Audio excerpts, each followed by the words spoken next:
Bueno, ya saben, estábamos platicando que los sistemas vivos funcionamos gracias a la energía que nos da nuestra mamita el Sol, ¿sí? Porque además de que ahí se formaron los elementos que nos constituyen, ¿sí? Genera la suficiente para mantenernos vivos. ¿Cómo es que genera esa energía para mantenernos vivos? Porque las plantas hacen fotosíntesis. Y la fotosíntesis es transformar a esa energía luminosa en energía química. Nosotros lo que utilizamos es un producto. Las plantas hacen fotosíntesis, entonces directamente utilizan la energía de la luz del sol. Pero formamos estos compuestos altamente energéticos como la glucosa. Nosotros lo que hacemos es transformar esa glucosa, extraer la energía y esa energía aprovecharla para desarrollar nuestras actividades. ¿Sí? ¿Vamos bien? Sí, profesor. No, ya saben, en una parte emocional como sucede en las telenovelas, se acabó la transmisión. Y bueno, pero voy a tratar de estar un poquito más pendiente para que esto no suceda así. Le avisamos. Sí, o me avisan, porfa. Ahí cuando vean que ya queda menos de un minuto para que ya me empiece a frenar. Gracias, Omar. Bueno, fíjense bien. El segundo grupo de bioelementos se llaman microelementos o elementos secundarios o microelementos. Los anteriores fueron primarios o macroelementos, los siguientes son microelementos o elementos secundarios. ¿Sí? Y aquí tenemos, fíjense bien, aquí hay 7 elementos. ¿Sí? En estos 7 elementos encontramos a fósforo y azufre. ¿Sí?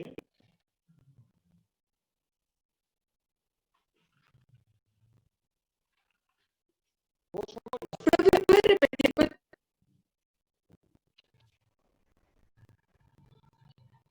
¿En dónde encontramos a fósforo y azufre?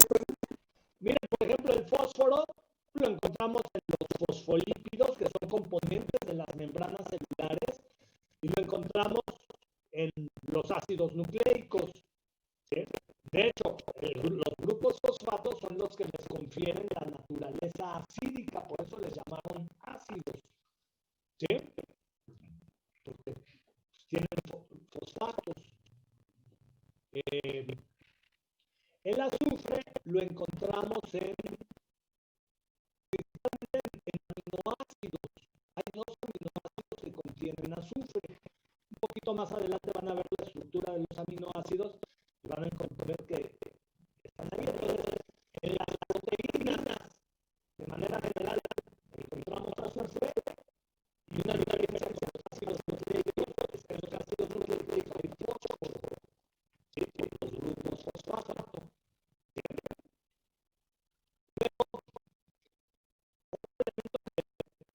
Esto puede dar proporciones menores al 1%, yo creo que no llega al 5% de todos estos. Y proporciones menores. Otro es el calcio. ¿Sí? Y el calcio se almacena principalmente en el plasma curioso. En el caso de los vertebrados, pues hay una estructura de unas células que se osifican, se calcifican y forman el sistema óseo. ¿Sí? Nosotros tenemos una buena cantidad de calcio en nuestros huesitos.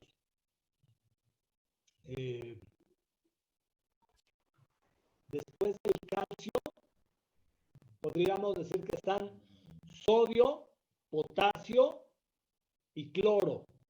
Y generalmente estos elementos van a estar en forma iónica. Ion sodio, ion potasio, ion cloruro. ¿Sí? Y muchos de ellos funcionan como agentes para la conducción de impulsos nerviosos, la formación de impulsos eléctricos entre las células nerviosas, entre las neuronas, para transmitir impulsos nerviosos. ¿Sí? Profe, ¿el magnesio no se encuentra en los microelementos? Ahí voy, es el que me faltaba. Dije, son 7.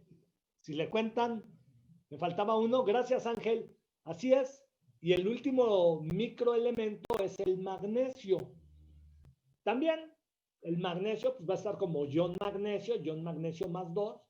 Y principalmente este es un cofactor enzimático. Y todos ellos en conjunto alcanzan una relación cercana al 2%.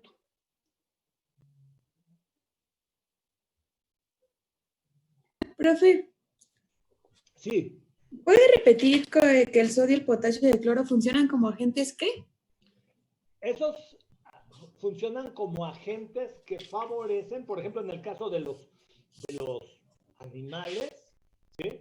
La transmisión de impulsos nerviosos, porque favorecen las despolarizaciones de las membranas en las zonas de sinapsis entre las neuronas para transmitir impulsos eléctricos, impulsos nerviosos, y que nos van a mover y responder también. Ahí sí entraría el ejemplo de cuando nos pegan en la rodilla. ¿De qué, perdón? Pati, no te escuché. El ejemplo, o sea, dice que estos son agentes para transmitir impulsos nerviosos. Entonces, ahí entraría en nosotros cuando nos pegan en la rodilla o algo así y tenemos el... Por ejemplo, ahorita vamos a decir, pues, yo me bajé a calentar unas tortillitas para comer y el comal estaba muy caliente, no me di cuenta y me quemé la manita, ¿no? Entonces, hagan de cuenta, se genera un estímulo que es captado por nuestras células sensoriales y este estímulo llega al cerebro, se manda la información al cerebro para que genere una respuesta y la respuesta es que yo retire mi manita, ¿sí? Incluso la respuesta se da sobre un músculo que está incluso, que no está en el punto donde me quemé, sino que ocurre sobre mi bíceps, contraigo mi bíceps violentamente y retiro mi mano, ¿sí? Pero esto en realidad lo que generó fueron impulsos eléctricos. Y estos impulsos eléctricos, en la formación de estos impulsos eléctricos participa mucho el sodio, potasio y el cloruro. Los iones sodio, potasio y cloruro. ¿Sí? Entonces, estudiar el sistema nervioso pues, también es muy interesante, cómo se generan esos impulsos eléctricos y esas respuestas. Bueno, también hay neurotransmisores y bueno, es complejo, ¿no? Pero de manera así muy general. Estamos hablando ahorita nada más de los elementos que constituyen a los sistemas biológicos. ¿Sí? Tercer grupo le vamos a llamar oligoelementos o elementos traza. ¿Me lo puedo repetir, profe, por favor? Oligoelementos ¿Poli o qué? elementos traza. ¿Poli qué, profe? Oligo. No Con L, ¿no? Oligo. ¿Con él o con no? o elementos traza. Y estos se encuentran en una proporción mucho menor que el 0.1%. Todos estos en conjunto, muchos de ellos se encuentran incluso en partes por millón. Pero su presencia es importante para desarrollar funciones, porque muchos de ellos también funcionan como cofactores enzimáticos.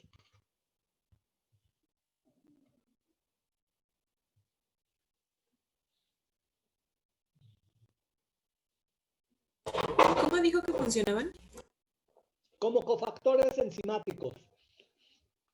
Un cofactor enzimático es una parte no proteínica de las enzimas. La mayoría de las enzimas son proteínas.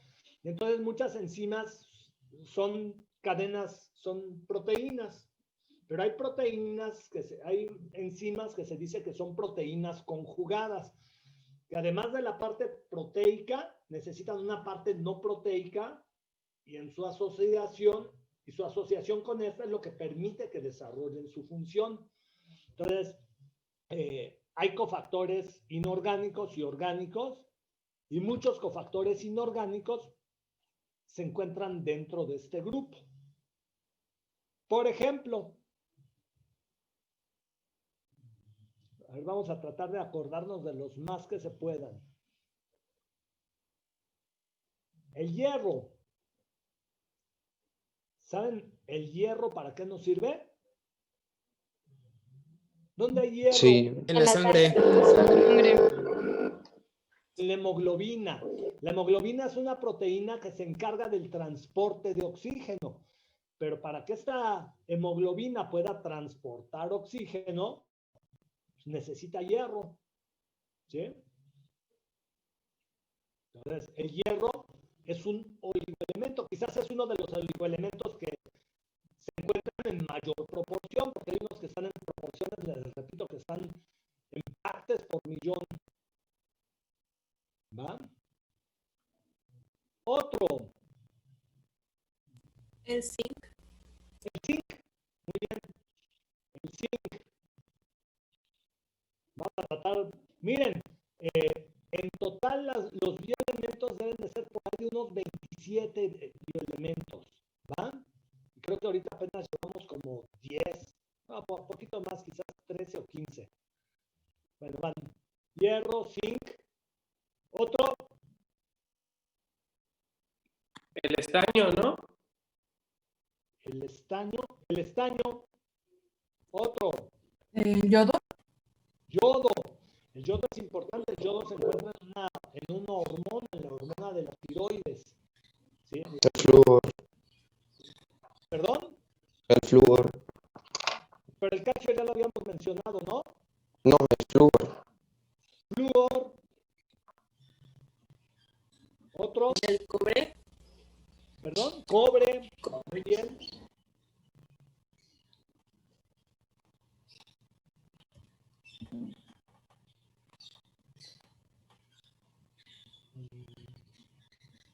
Boro. ¿El mercurio? No, el mercurio no. ¿Cobalto? El Cobalto. vanadio, ¿no? ¿Perdón? El vanadio. Vanadio. Silicio. Selenio. Bromo. Fíjense, casi todos los halógenos los tenemos. Bueno, ¿cuántos llevamos en total? Ya en total. 9. 9 y 7, 10, 20, no, 20. 9 y 7, 16 y 4. Llevamos 22. 22. Ah, caray, tengo 17. ¿España? ¿Litio no tenemos, profe? Litio.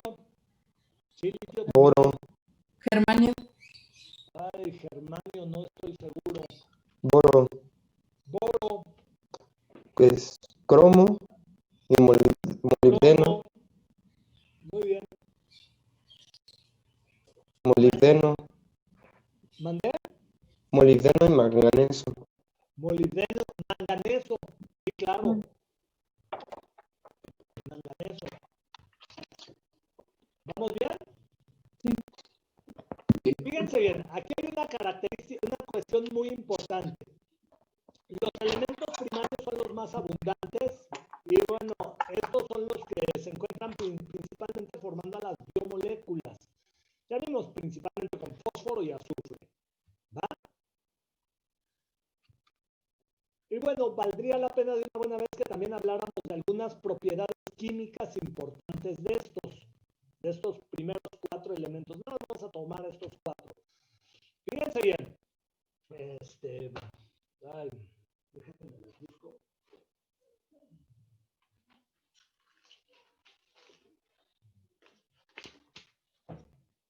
Ahí está mi tablita periódica. ¿Sí? Ahí están los elementos primarios. A ver, Características de los elementos primarios. Fíjense bien, ahí está mi tabla periódica y les está soplando. ¿Qué características podríamos decir que tienen los elementos primarios? Que son los principales componentes de las biomoléculas. ¿Están en el grupo 2? Que forman ¿Que son el no metales? 98. ¿Están en el grupo 2? Sí. En la familia 2, perdón. ¿Perdón? En la familia ¿Son 2, gases? perdón. ¿En la familia? ¿Cuáles son las familias y los grupos? Así sería el periodo, ¿no? No, sí. Nos vamos a regresar a la secundaria. Periodo 2. Están en el periodo 2. ¿Sí? Ahí sí. Está. Ponemos acá para que se vea mi tablita periódica. Son ¿Sí? gases también. Están en el periodo 2. ¿Sí? Salvo el hidrógeno. El hidrógeno pues, es el elemento más sencillo de todos. Está hasta arriba. Pero estos elementos están en el periodo 2. ¿Qué más me podrían decir de estos elementos? Que son Que no son metales. no metales. Si están en el periodo 2, en el 1 y 2, salvo el hidrógeno que está en el 1, podemos decir que son elementos en función No de metales. su masa atómica y comparados contra el resto de los elementos, son elementos muy ligeros. Son altamente activos, radioactivos, ¿no? ¿Radioactivos? No, no. Reactivos. Son reactivos. Forman enlaces muy estables entre ellos. Por ejemplo, los carbonos, ya saben que tienen una energía de enlace muy alta y forman enlaces muy estables entre los carbonos que les permiten formar cadenas. ¿Sí? Eso sí. Y bueno, además el carbono puede formar enlaces covalentes estables con los otros tres, con hidrógeno, nitrógeno y oxígeno. Y ahí se van a formar los grupos funcionales. Es muy importante que un poquito más adelante les demos una repasadita a los grupos funcionales. ¿Sí? Son elementos ligeros, son no metales, pero fíjense, se encuentran en mi tabla periódica, arriba y a la derecha, y arriba y a la derecha hay una propiedad. Sí, son muy electronegativos. Son muy electronegativos, efectivamente. De hecho, el único más electronegativo que ellos es el flúor. Pero después del flúor, el oxígeno. Después del oxígeno, el nitrógeno. Y el nitrógeno casi está empatado con el cloro. Y creo que todavía el nitrógeno es un poquito más electronegativo que el cloro. Luego viene el carbono. E incluso el hidrógeno es muy electronegativo. Lo que pasa es que entre ellos, pues es el menos electronegativo, pero el hidrógeno está arriba. ¿Sí? Recuerden, la electronegatividad aumenta de abajo hacia arriba y de izquierda a derecha. ¿Sí?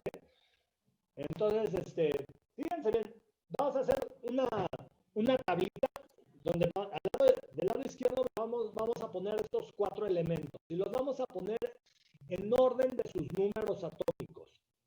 ¿Bien? Entonces, por ejemplo, déjenme, me salgo de aquí.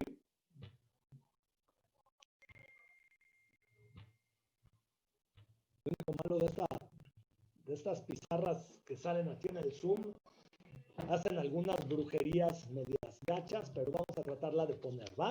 Fíjense bien. Entonces, vamos a poner aquí elemento. ¿Sí? Ya saben, vamos a ponerlos en orden creciente de sus números atómicos: hidrógeno, carbón, nitrógeno y oxígeno. Lo primero que vamos a hablar es de su Z. ¿Representa qué cosa? Número atómico. Número atómico. Número atómico. Hidrógeno. 1. Carbono. 6. No se ve. ¿No se ve? Creo que la letra está en blanco. Sí, se ve. No, sí se ve. Yo no veo. A ver si le podemos cambiar el color a la letra. Está como en azulito. Ah, disculpe, profe, sí, ya sí lo se vi. ve. ¿Sí lo ven? Pero sí se ve. fue mi señal, disculpe, profe. Mira, además, si no, ustedes vayan completando la tabla, ¿va? Nada más yo les voy diciendo que vamos poniendo en cada columna. Nitrógeno. Nitrógeno. O sea, y además esto es, ya saben, de la secundaria, ¿eh? Y oxígeno, 8. Entonces, pues, en general, pues son elementos ligeros, ¿sí?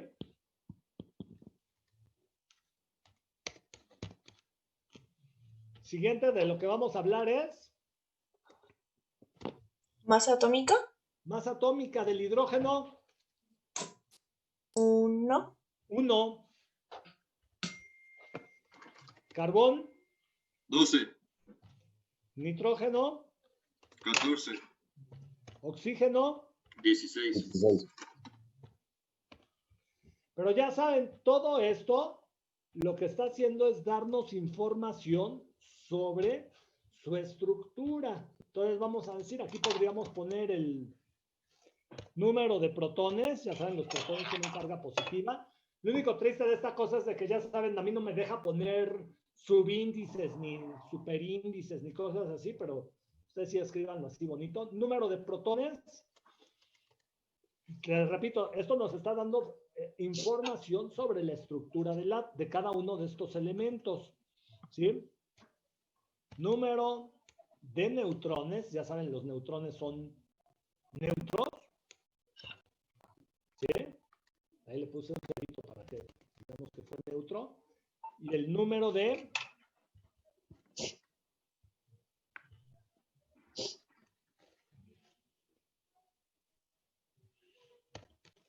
electrones con carga negativa. Entonces ya saben, de acuerdo con esta información podríamos decir que el hidrógeno, ¿cuántos protones tiene? 1. 1.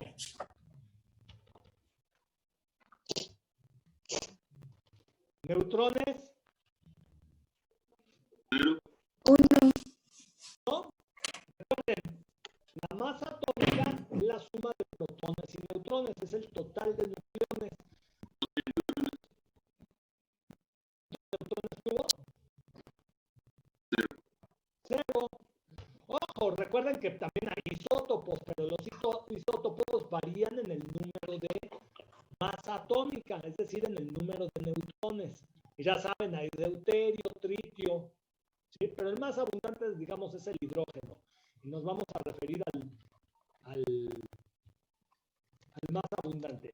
Y ya saben, dado que los átomos son eléctricamente neutros, pues el número de protones Es igual al número de electrones. es igual al de los electrones. ¿Va? Entonces, en base a eso, completamos nuestra tablita. Carbono, ¿cómo me quedaría? 6 protones. 6 neutrones y 6 electrones. Nitrógeno. 7 protones. 7 neutrones y 7 electrones.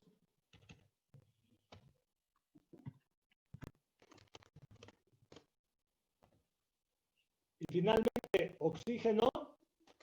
8 protones, 8 neutrones y 8 electrones. Sí, estos elementos están muy sencillitos. Los neutrones pueden cambiar en elementos más pesados. No siempre es el mismo número que los protones. ¿Sí? Pero bueno, en este caso, que son elementos ligeros, electronegativos, pues ya saben. Bueno, algo que es importante considerar pues, es la electronegatividad.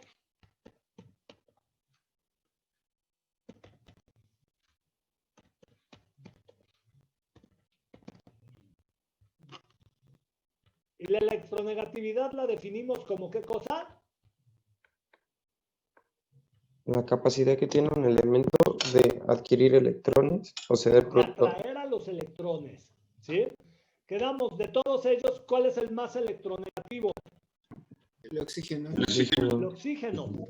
El oxígeno tiene una electronegatividad que son valores adimensionales y se establecieron de una manera arbitraria Se reconoció al flúor como el elemento más electronegativo y le dieron un valor de 4. De ahí siguió el oxígeno y al compararse con las electronegatividades de otros elementos, se dijo, bueno, pues ese tiene 3.5, ¿sí? El nitrógeno tiene una electronegatividad de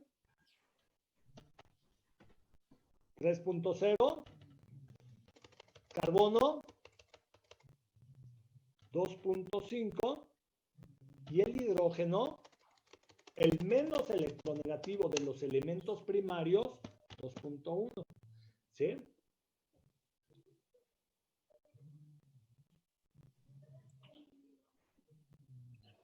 ¿Vamos bien? Y ya saben, esto es importante porque cuando se forman moléculas heteronucleares, la diferencia de electronegatividad pues nos va a permitir comprender cómo se forman polos hacia el interior de estas moléculas. ¿Sí? Por ejemplo, la molécula de agua, sabemos que es un oxígeno unido a 2 hidrógenos. El oxígeno tiene una electronegatividad de 3.5, el hidrógeno 2.4. La diferencia de electronegatividad de 1.4 me indica que se está formando un enlace fuertemente polar, un enlace covalente fuertemente polar, en el que el oxígeno atrae con mucha fuerza el par de electrones y por lo tanto en torno a los pares de electrones sin compartir del oxígeno se establecen cargas parciales negativas. Y en torno a los hidrógenos que quedaron muy alejados de su hidrogenito, de su electroncito, se forman cargas parciales positivas.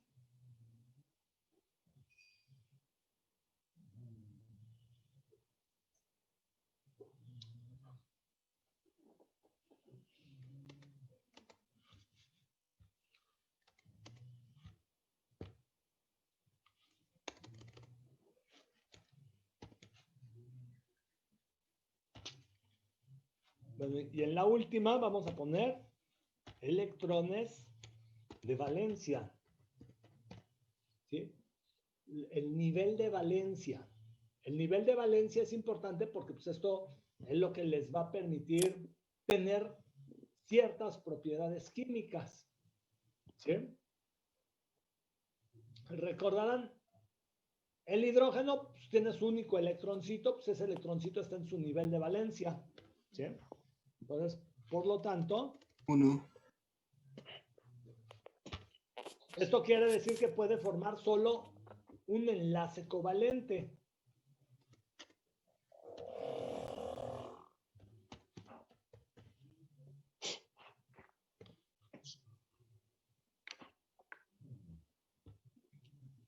El número de enlaces covalentes que puede formar el hidrógeno, ya saben, solo es 1.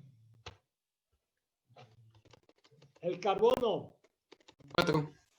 tiene 4 electrones en su nivel de valencia y por lo tanto el carbono puede formar 4.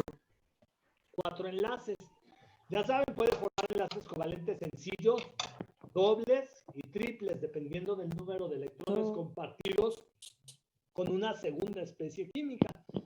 Pero bueno, una buena noticia, en las biomoléculas encontramos principalmente enlaces covalentes sencillos y dobles. Triples prácticamente no existen en las biomoléculas. Pero sí es muy importante que consideremos que el carbono es tetravalente. ¿Sí? ¿Vamos bien?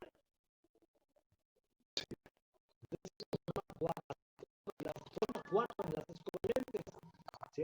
Y lo más que puede formar son enlaces covalentes dobles en el caso de las biomoléculas. El nitrógeno 5. Sí. ¿Y cuántos enlaces covalentes puede formar?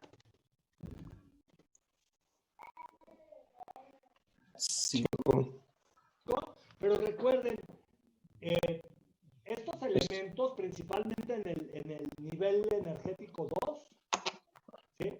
Se debe de alcanzar, o sea, el máximo de electrones que podrían tener, para ello es que se comparten o se ganan o pierden electrones es de, en el Cuatro. último nivel energético, 8.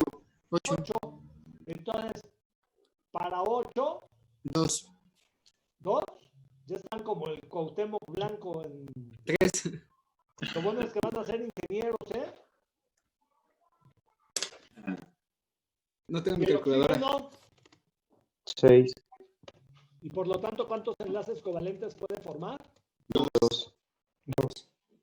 ¿Eh? Esto es muy importante porque esto lo vamos a estar viendo siempre en las biomoléculas. ¿Vamos bien? Sí, perdón. ¿Sí? A ver, déjenme ver.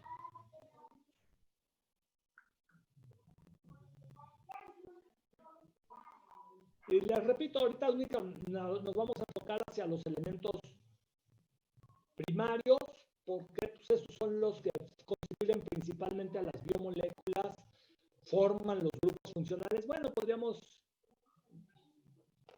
esos van a ser los que más nos van a importar por el momento. ¿Estamos bien? ¿Alguna pregunta o duda hasta aquí? No, ninguna, profe. No, profe. Bueno. ¿Ya quité mi paginita anterior o sigue mi paginita proyectada? Se sigue viendo. ¿Se sigue viendo? Sí, ¿O estamos en los niveles de organización?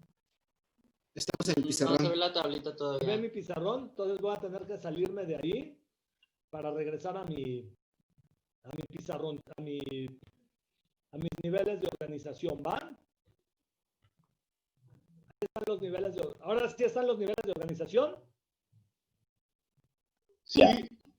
Y ya. Fíjense bien. Entonces, en el siguiente nivel de organización se forman moléculas.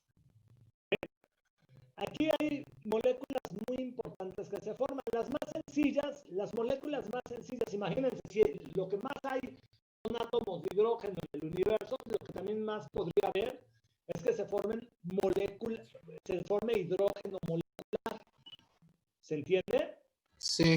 Entonces, en cuanto a al nivel molecular, van a formar moléculas muy sencillas, como es la molécula de hidrógeno, que es una molécula homonuclear, pero pues también habíamos dicho que las más abundantes después del hidrógeno, carbón, nitrógeno y oxígeno, pues lo que se formaría respectivamente, o sea, moléculas hidrogenadas con carbón, nitrógeno y oxígeno, están aquí.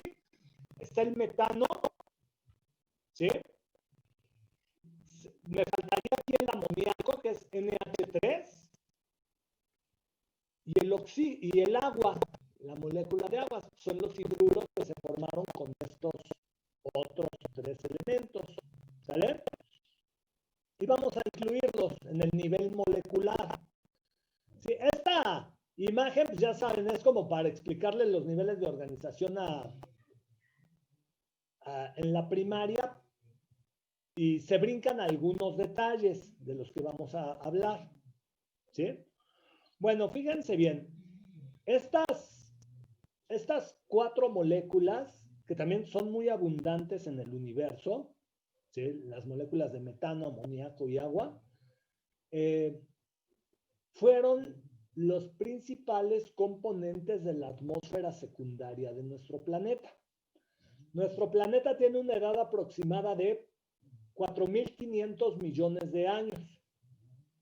¿Sí? Y hace aproximadamente unos 4.000 millones de años ya se constituyó como una masa sólida, ¿sí? En la cual los componentes más pesados se desplazaron hacia el núcleo, ¿sí? Y los más ligeros quedaron en la superficie. Y la atmósfera primitiva, la atmósfera secundaria, quedó constituida por esta mezcla de 4 elementos: hidrógeno, metano, amoníaco y vapor de agua, ¿sí?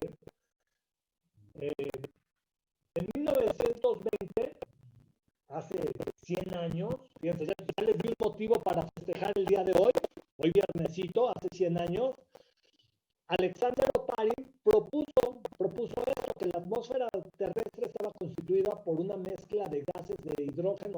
amoníaco y vapor de agua, y que por la actividad eléctrica de la atmósfera estos componentes pudieron haber reaccionado para formar en el siguiente nivel de organización, ¿sí? En el siguiente, moléculas orgánicas, y entre ellas biomoléculas, ¿sí? Es decir, reaccionaron por la actividad, esta actividad eléctrica proporcionó la energía para que reaccionaran el metano, amoníaco y agua, y en el siguiente nivel de organización se formaran aminoácidos, monosacáridos, ácidos grasos, purinas y pirimidines. ¿Se entiende? Entonces, fíjense, ya aquí aumentó la complejidad de las moléculas. Pasamos de moléculas muy sencillas a encontrar moléculas orgánicas, pero estas moléculas orgánicas son componentes de los seres vivos. Y estos componentes de los seres vivos pudieron haber tenido un origen abiótico. ¿Se entiende? Ya queda menos de un minuto. Nos queda menos de un minuto. Y todo esto en ausencia de oxígeno. En nuestra atmósfera no había oxígeno. ¿Sale? Nos queda menos de un minuto, entonces ahorita hacemos una pequeña pausa. Ya saben, esta cosa nos va a cortar en unos segunditos más. Y regresamos con... Estamos hablando del origen de la vida en nuestro planeta, de los procesos de evolución química que condujeron a la aparición de los seres vivos. ¿Vamos bien? Sí.